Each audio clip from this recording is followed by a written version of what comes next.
Muito bem, olá pessoal. Para aqueles que não me conhecem, meu nome é Flávio Tartucci e estou aqui a convite do desembargador Luiz Felipe Brasil Santos, pelo Centro de Estudos do Tribunal de Justiça do Rio Grande do Sul, para tratar com vocês sobre temas atuais do direito privado brasileiro. E eu escolhi para a gente analisar as questões polêmicas relativas ao direito das sucessões. Esse é um tema sobre o qual eu tenho me dedicado nos últimos tempos, né? Afinal de contas, a minha tese de pós-doutorado, né? Os meus estudos pós-doutorais dizem respeito à sucessão legítima, e eu também, na prática, tenho atuado muito em questões atinentes ao planejamento sucessório e à própria legítima, razão pela qual eu e o desembargador Brasil Santos nós escolhemos tratar desse assunto. É uma honra para mim conversar com vocês do Rio Grande do Sul, que é um estado de grandes juristas, com referência ao direito privado, e o próprio Brasil Santos é uma referência para mim, ele que foi presidente do IBDFAM do Rio Grande do Sul e há muito tempo prolata decisões muito importantes para o nosso direito privado. Então, reafirmo aqui a minha honra de poder aqui falar para vocês. Bom, o livro Direito das Sucessões, isso também ocorre com o Código Alemão, o BGB, que aliás está aqui atrás de mim, né? O livro Direito das Sucessões, ele encerra o tratamento do Código Civil, é o último livro que nós temos no Código Civil, né? O Código Civil que tem a parte geral e a parte especial, e na parte especial nós temos obrigações, contratos, coisas, família e sucessões, né? Basicamente a mesma estrutura, como eu citei aqui, do BGB, o Código Civil Alemão. E na matéria de sucessões, eu gosto de fazer uma divisão em 4 tomos, né? As regras gerais, que nós temos lá aceitação, renúncia à herança, local de abertura, indignidade sucessória, legitimados a suceder, né? Depois a sucessão legítima, a sucessão testamentária e, por fim, inventário e partilha, o que também é tratado pelo nosso Código de Processo Civil, né? O nosso direito das sucessões, sem dúvida alguma, ficou mais complexo, especialmente no tocante à sucessão legítima, com o Código Civil de 2002, notadamente porque o Código adotou um sistema de concorrência sucessória, né? A concorrência do cônjuge e do companheiro em relação a outros parentes, né? A concorrência do cônjuge no artigo 1829 e a concorrência e sucessão do companheiro no artigo 1790, né? E essa própria divisão, além da concorrência, gerou muita controvérsia. E nós tivemos, desde o surgimento do Código Civil de 2002, a suscitação da tese de que seria inconstitucional esse tratamento em separado, que seria inconstitucional o Código Civil de 2002 ter uma regra sobre a sucessão do cônjuge e outra regra sobre a sucessão do companheiro. Essa tese, aliás, capitaneada e liderada por 2 grandes sucessionistas brasileiros, para muitos os maiores sucessionistas brasileiros da atualidade, o professor Zeno Veloso, do Pará, e a professora Gisela Dironac, aqui de São Paulo, com quem eu tenho, inclusive, a honra de trabalhar, né? Então, essa tese, eu até digo a vocês que eu não vi a inconstitucionalidade em todo o dispositivo, eu só vi uma inconstitucionalidade no inciso 3 do artigo 1790, né? E o Tribunal do Rio Grande do Sul afastou a inconstitucionalidade por decisão do seu pleno, né? Os senhores devem saber bem sobre isso, mas no final das contas o Supremo Tribunal Federal reconheceu a inconstitucionalidade do 1790 em julgamento de repercussão geral, que está publicado no informativo 864 da Corte. Então, decisão publicada no informativo 864 do Supremo Tribunal Federal. O julgamento teve um primeiro encerramento no ano de 2017, né?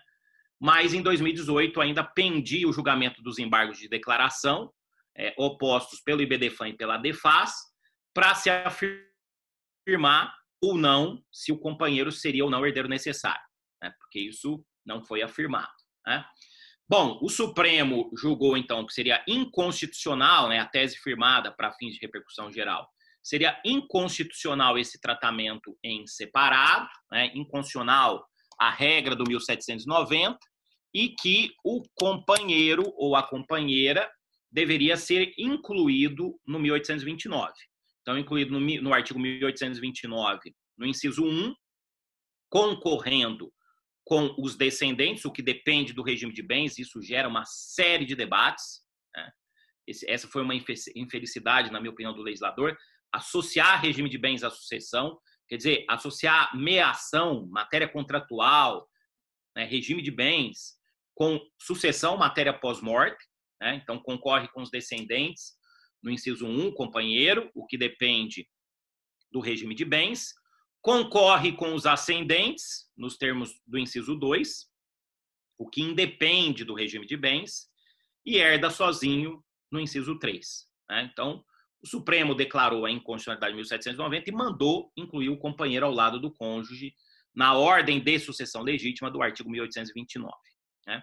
Também disse o Supremo, né, julgado de relatoria, repito, informativo 864, disse o Supremo que essas conclusões seriam aplicadas para as uniões homoafetivas, né? As uniões estáveis homoafetivas, reconhecidas como uniões estáveis, né, com efeitos familiares. Então, foram 2 recursos extraordinários que foram julgados pelo Supremo. E o Supremo também julgou que essa conclusão teria aplicação imediata, questão de direito intertemporal, não alcançando tão somente as decisões já transitadas em julgado, anteriores, e as partilhas extrajudiciais já realizadas. Né? Então, em termos gerais, foi isso que o Supremo julgou. Né? Mas o Supremo não disse, por isso, a oposição dos embargos de declaração, se o companheiro é ou não herdeiro necessário. Né?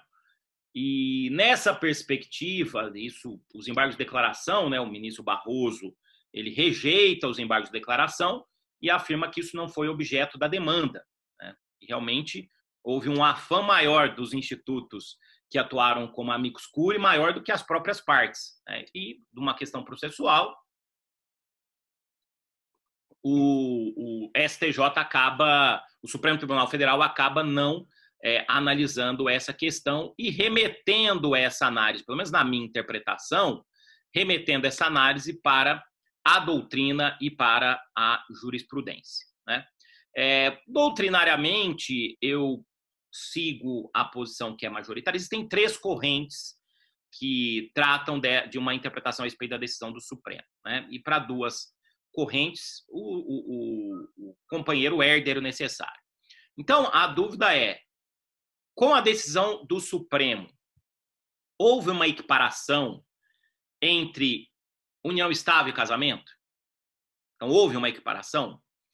Para a primeira corrente, houve-se uma equiparação total, para todos os fins. Até para os fins contratuais, os fins familiares, quer dizer, união estável e casamento são totalmente iguais. Entendimento da Maria Berenice Dias e do Zeno Veloso. Então, para essa corrente, o companheiro é, sim, herdeiro necessário. Já uma outra corrente, liderada pela professora Giselda Hironaka e também pelo professor José Fernando Simão, que é a corrente que eu sigo, houve uma equiparação entre casamento e união estável somente para fins sucessórios. Né? E, nesse sentido, também, na 8ª Jornada de Direito Civil, evento promovido pelo Centro de Estudos do Conselho da Justiça Federal e também pelo STJ, esses enunciados, os senhores devem saber, são muito citados pela jurisprudência, né? São enunciados doutrinários, e especialmente citados pela jurisprudência do STJ. Na 8ª Jornada de Direito Civil foi aprovado um enunciado, o enunciado 641, proposto na ocasião pela professora Ana Nevares e pelo professor Gustavo Tepedino, que acaba espelhando essa segunda corrente. Né? Então, o enunciado 641, vocês acham lá no site do Conselho da Justiça Federal, diz o seguinte, que a decisão do Supremo Tribunal Federal, que declarou a inconstitucionalidade do artigo 1790, não importa equiparação absoluta entre casamento e união estável. Então, rejeita a primeira corrente. Né? Porém, algumas regras se aplicam, porque diz o enunciado. Estendem-se à união estável apenas as regras aplicáveis ao casamento, que tenham por fundamento a solidariedade familiar.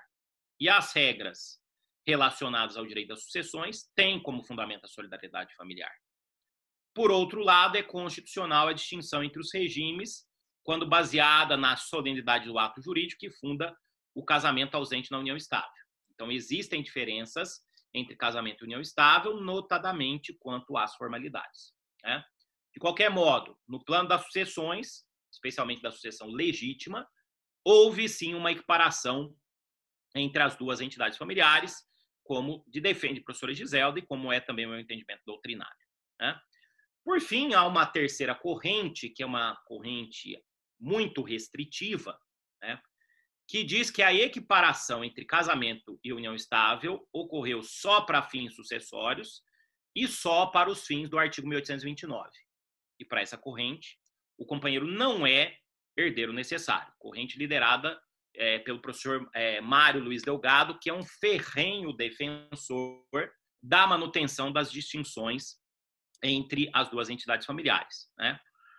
Eu tenho para mim, e como o Supremo disse, que essa tarefa de preenchimento seria da doutrina e da jurisprudência, que, sem dúvida alguma, o STJ já julgou, né, que o companheiro é herdeiro necessário, né? Eu vou citar aqui para vocês 2 acordos e depois, na sequência, eu vou reforçar essa tese, né? São vários julgados, eu destaco, inclusive, no meu volume 6 da coleção de Direito Civil, mas eu gostaria de destacar para vocês o recurso especial 1.337, recurso especial 1.337.420 do Rio Grande do Sul. Repetindo, recurso especial 1.337.420 do Rio Grande do Sul. Esse julgado é de relatoria do ministro Luiz Felipe Salomão, perdão, e ele trata as duas entidades familiares como equiparadas para fins sucessórios, inclusive aqui, o que muito me honra, citando o meu entendimento doutrinário, né? Um texto que eu publiquei no Migalhas, justamente mostrando os desafios que surgiram com essa decisão superior. Tá? Então, esse é um julgado que vocês podem fazer a leitura, recurso especial 1.337.420 do Rio Grande do Sul. E o outro julgado, que é um julgado mais recente, é um julgado de relatoria do ministro aí do Rio Grande do Sul, Paulo de Tarso Sanseverino, né? Um julgado que também muito honrosamente cita o meu entendimento doutrinário, julgado que trata da chamada reserva da quarta parte, né? Reserva da quarta parte da herança para o cônjuge, quando concorre com filhos comuns, né? Artigo 1832, e enfrenta o problema da filiação híbrida ou concorrência híbrida, que se dá quando o cônjuge concorre com filhos comuns, em que deve ser feita a reserva, e com filhos exclusivos só do autor da herança, né? Em que a reserva da quarta parte não deve ser feita, né? Essa expressão, aliás, filiação híbrida ou concorrência híbrida, foi criada pela professora Giselda Hironaga, né? E o julgado aplica esse debate para a união estável, para uma hipótese envolvendo uma companheira, concluindo e seguindo a posição majoritária, né, da Maria Berenice Dias, da Maria Helena Diniz, do Luiz Paulo Vieira de Carvalho, do Mário Delgado, do Zeno Veloso, e minha também, posição também adotada na 5ª Jornada de Direito Civil, pelo enunciado 527, a tese de que não deve ocorrer a reserva da quarta parte, no caso para a companheira, né? E lendo o julgado, né, esse recurso especial, vou aqui destacar para vocês anotarem, recurso especial julgado de 2019, né, é o precedente mais atual que enfrenta as questões sucessórias no âmbito do STJ, nesse momento que eu preparo essa aula, né? O julgado de 2019, terceira turma, recurso especial 1.617.650 do Rio Grande do Sul. Quer dizer, mais um julgado que vem aí do Tribunal do Rio Grande do Sul. RESP 1.617.650 Rio Grande do Sul. Repetindo, RESP 1.617.650 do Rio Grande do Sul.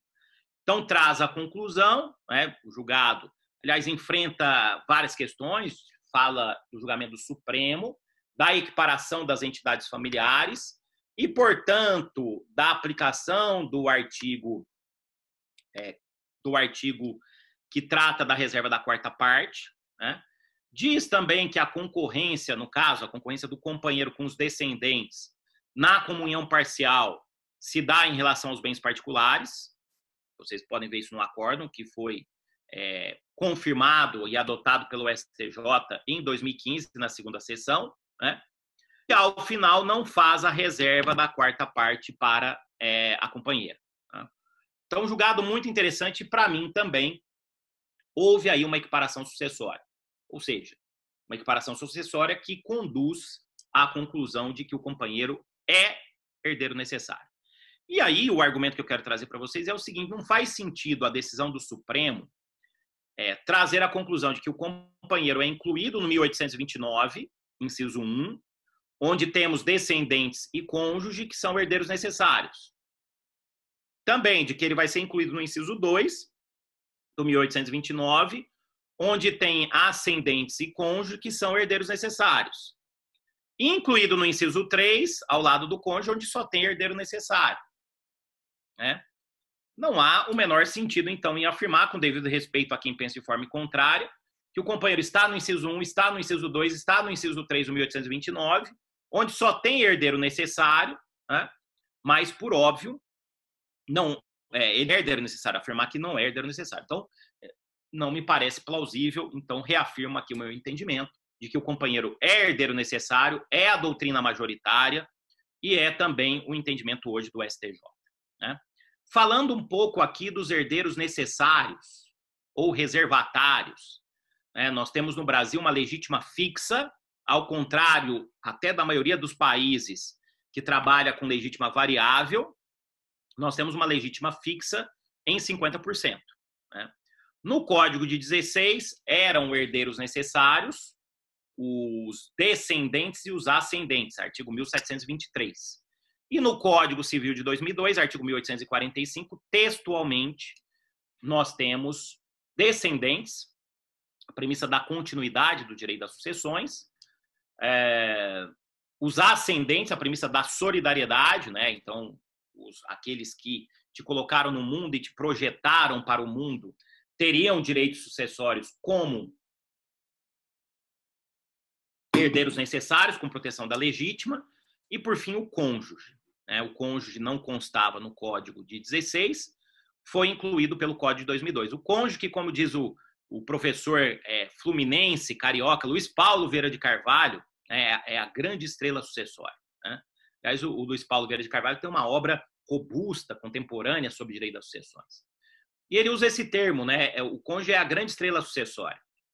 Afinal de contas, ele concorre com descendentes e ascendentes, ele tem a reserva da quarta parte, que eu acabei de mencionar, né, que veio, entre outras coisas, para substituir o usufruto vidual. Né? Ele tem direito real de habitação, qualquer regime de bens, em qualquer regime de bens, e ele é herdeiro necessário. Tá?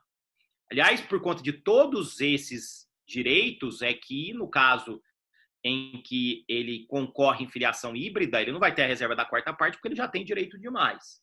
Né? Isso, o último julgado que eu mencionei para vocês, enfrenta essa questão, e entre proteger filho e cônjuge, a orientação constitucional é proteger filho, inclusive pela igualdade. Né? Proteger os filhos, inclusive pela igualdade. Então, o cônjuge é a grande estrela sucessória. Né? E o companheiro, com a decisão do Supremo, vai a reboque. Então, nós temos duas grandes estrelas, né, com a decisão do Supremo, o cônjuge e o companheiro. Uma coisa é o sistema que eu acho que deveria ser. Eu sempre digo isso. Muita gente quer criar um Código Civil da cabeça, né? A sociedade quer criar a lei da própria cabeça e muitas vezes cada jurista quer criar um sistema próprio. Né? E eu tenho repelido isso. A gente tem que respeitar as instituições, especialmente as instituições democráticas. Eu falei aqui no começo que eu não concordo com a decisão do Supremo de inconstitucionalidade de todo o artigo 1790, mas eu procuro interpretá-la, reitero, por respeito às instituições. Para mim era inconstitucional só o inciso 3 do 1790, que previa que se concorresse com outros parentes sucessíveis, além dos descendentes, então ascendentes e colaterais até quarto grau, o companheiro receberia 1/3 da herança e esses outros parentes 2/3. Né? Mas, sabendo perder, Esse é um problema brasileiro, não se saber perder, né? A professora Ada Pellegrini Grinover, ela tinha uma frase que eu uso muito, eu atuo com arbitragens, né? Então tenho uma experiência muito menor, claro que vocês aqui, julgadores do tribunal, né? Eu tenho uma experiência como julgador em jurisdição privada, e é muito comum em arbitragem, embargo não tem recurso de apelação, né? A sentença arbitral só tem anulação no judiciário, embargos de declaração, e que é o pedido de esclarecimentos, né? E muitas vezes vocês que se julgam estão acostumados com isso, especialmente no tribunal, né? Esses embargos de declaração com efeito infringente. E aí vem aqueles pedidos de esclarecimentos enormes, querendo voltar ao mérito. Eu sempre uso uma frase da professora Ada Pellegrini Grinover: o vencido nunca será convencido, né? Realmente esse é um mal brasileiro. O vencido nunca é convencido, não se sabe perder. E os meus colegas também muitas vezes não sabem perder, né? E aí partem para agressão institucional, que para mim é um absurdo, é um tiro no pé jurídico, né? Então eu procuro interpretar a decisão do Supremo, o cônjuge está no artigo 1845, e pela decisão do Supremo, o companheiro também tem que ser incluído no 1845, quer dizer, ele tem a proteção da legítima pela equiparação sucessória. Se perguntar a minha opinião, Tartucci, me investir de legislador, eu achava que nem o cônjuge nem o companheiro deveriam ser herdeiros necessários. Porque a premissa da atualidade é de relacionamento, especialmente da minha geração para frente, é de relacionamento cada vez mais fugaz, né? Não relacionamento para a vida inteira, como era até pouco tempo atrás, né? Ou até para muitos há um longo tempo atrás, né? Então, meus caros, eu particularmente acho, minha opinião, né, se fosse investido da posição de legislador, tiraria o cônjuge do artigo 1845. Mas a verdade é que ele está lá. E não há outra maneira de interpretar o sistema de não incluir ali o cônjuge, o companheiro, ao lado do cônjuge, tá? Então não há como se estabelecer o contrário. Aliás, se fosse para mim investir de legislador, eu voltaria à sucessão do Código de 16, do 1603, né? Com uma pequena adaptação. Primeiro, descendente sem concorrência, porque a concorrência só dificulta, né? Sem concorrência de cônjuge ou companheiro.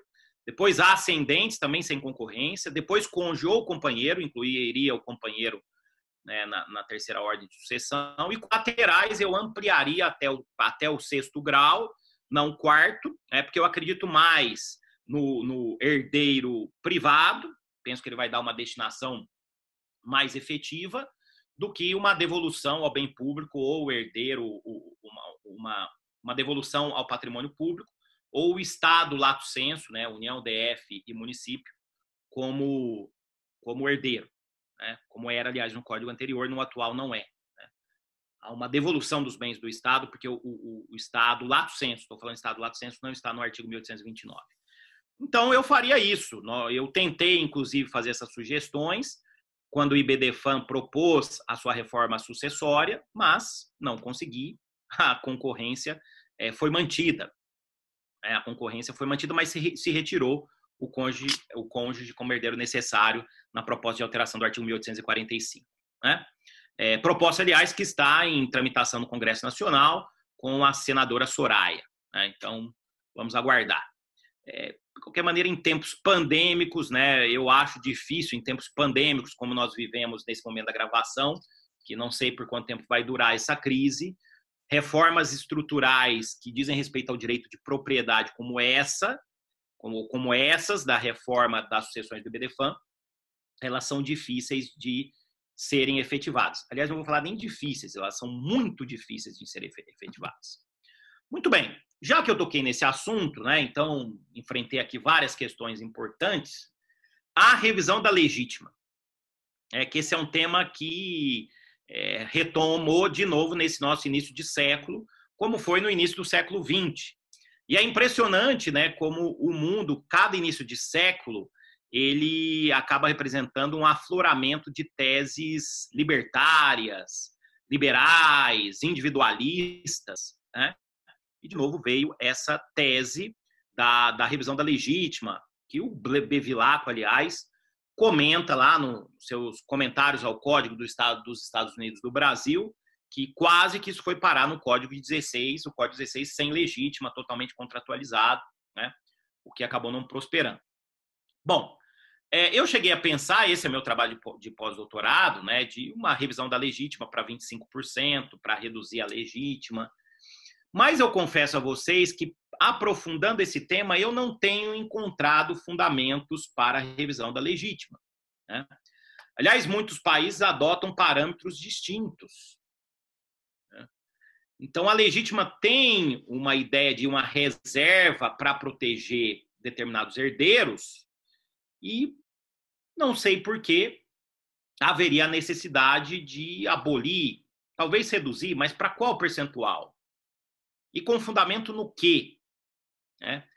Há um argumento que é utilizado por dois autores chilenos que eu encontrei na minha pesquisa, estão ali o livro, né, o Ramon Domingues Benavente e Ramon Domingues Áquila, Tratado de Direito das Sucessões, do direito chileno, né, que eles falam da concepção, aliás, pai e filho, né, o pai morreu, o filho continua a obra, em que eles falam da redução da legítima por conta da concentração de renda, até porque esses debates da legítima ocorrem, né, o direito das sucessões, que geralmente a gente analisa, que interessa, né, para os debates, para famílias que têm a melhor condição econômica, né, e muitas vezes são os casos que chegam ao judiciário, e quanto mais complexos, né, com mais pareceres, mais disputa, e chegam, inclusive, ao âmbito do STJ, e com a concentração de renda e com a melhora da expectativa de vida, essas pessoas, falam lá no Chile, que nos bairros ricos as pessoas morrem com 80 anos. E quando morrem com 80 anos, os filhos já têm a vida formada. E a legítima deixa de atender a sua função social, né? Pela concretização da propriedade, limitada pela função social da propriedade, deixa de cumprir a sua função.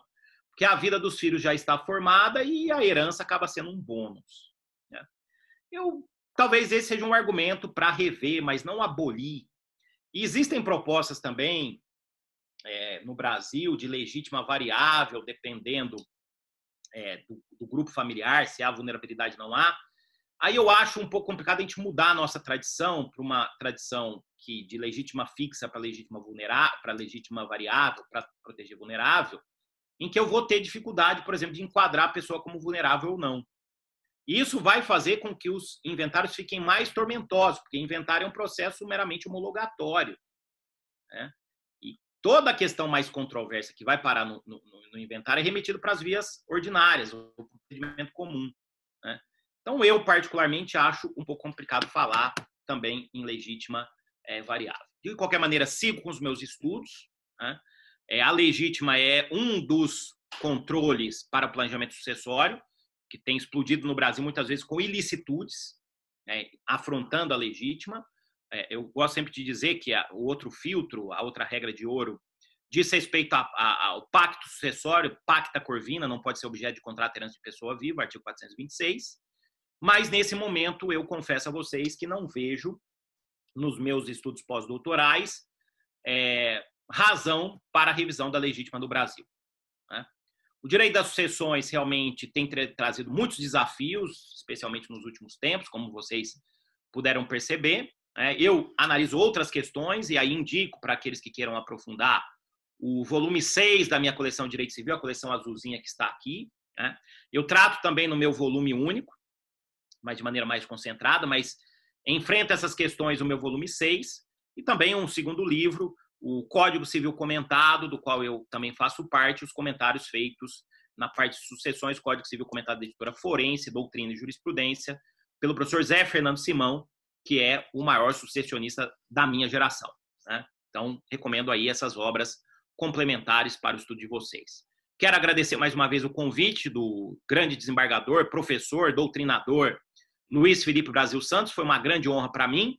E para aqueles que queiram me seguir em rede social, meu Instagram é @flavio.tartucci, Tartucci, Tartucce. Muito obrigado e a gente se vê por aí no mundo jurídico. Até mais.